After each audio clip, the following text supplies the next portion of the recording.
تو مجھے سیدہ فاطمہ کی شادی کی پہلی رات بھی یاد آ گئی۔ میری بہنیں سن لیں، سیدہ فاطمہ کی شادی کی پہلی رات جو روایتوں میں آیا اس کو بیان کر رہا ہوں۔ سیدہ فاطمہ کی شادی کی پہلی رات تھی جب مولا کائنات سامنے آئے تو سیدہ فاطمہ مولا علی کو دیکھ کر رونے لگی، آنکھوں میں آنسو آ گئے۔ تو مولا کائنات نے پوچھا کیا میں تمہیں پسند نہیں ہوں؟ میری شادی تمہارے ساتھ ہوئی ہے تو اس پہ تم خوش نہیں ہو؟ سیدہ نے کہا علی تم سر سے لے کر پیر تک میری خوشی ہو، تم میری مرضی ہو۔ ارے نبی کے خاندان میں تم جیسا اور کون ہے؟ خاندان نبوت میں تم جیسا، حضور کی اہل بیت میں تم جیسا کون ہے؟ تو تم تو سر سے پیر تک میری خوشی ہو۔ کہا پھر کیوں رو رہی ہو؟ کہا کہ آج عزت کے بستر میں داخل ہونا ہے تو مجھے اس لیے رونا آ رہا ہے کہ آج فاطمہ شادی کی پہلی رات میں عزت کے بستر پر لیٹے گی تو عزت کے بستر پہ لیٹنے سے پہلے مجھے قبر کی بستر پہ لیٹنا یاد آ رہا ہے۔ علی آج سہاگ رات میں، پہلی رات میں، شادی کی رات میں مجھے قبر کی رات یاد آ رہی ہے۔ کون کہہ رہا ہے؟ جس کے باپ کی جنت ہے، جس کے والد جنت کے مالک ہے، جس کے والد مالک ہے، وہ کہتی کہ شادی کی رات کے بستر پر لیٹنے سے پہلے مجھے قبر کی رات کا بستر یاد آتا ہے کہ وہ قبر کی رات پہلی کیسی ہوگی۔ پھر کہتی علی اگر تم اجازت دو مجھے قبر یاد آ گئی ہے، آج میں بستر پہ نہیں، آج کی رات میں مصلی پہ گزارنا چاہتی ہوں تاکہ اپنے اللہ کی بارگاہ میں آنسوؤں کی سوگات پیش کروں۔ مولا کائنات تھے وہ، پھر وہ مولا کائنات تھے، کہنے لگے کیوں نہیں، ہم بالکل خدا کی عبادت کریں گے۔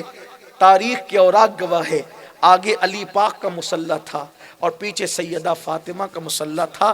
شادی کی پہلی رات اس شان سے گزری۔ کس کی؟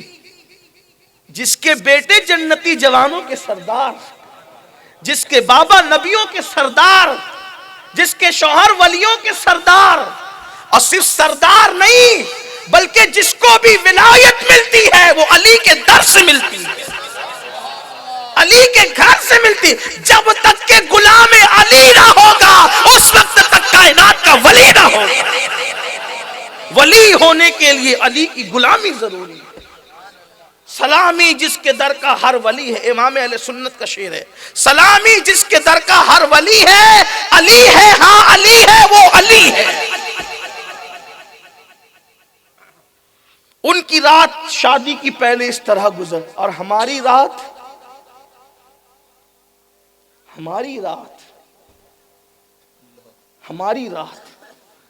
کوئی رات ایسی یاد کر لیں ہم کہ جس رات میں ہم نے گناہ نہیں کیا، کوئی صبح ایسی یاد کر لے جس صبح ہم نے گناہ نہیں۔ ہماری تو صبح میں سب سے بڑا پاپ اور گناہ یہ ہوتا ہے کہ ہم فجر کی نماز چھوڑ کر کے بستر سے اٹھتے ہیں۔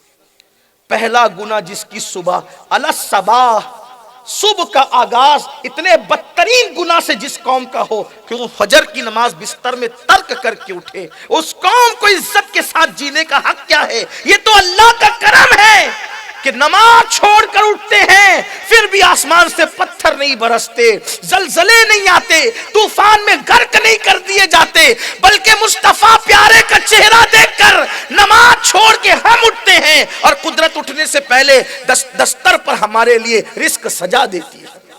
یہ صرف نبی کی غلامی کا صدقہ ہے، ورنہ ہم جیسوں کو تو کب سے مٹا دیا جاتا، ہم جیسوں کو تو کب سے مٹا دیا جاتا۔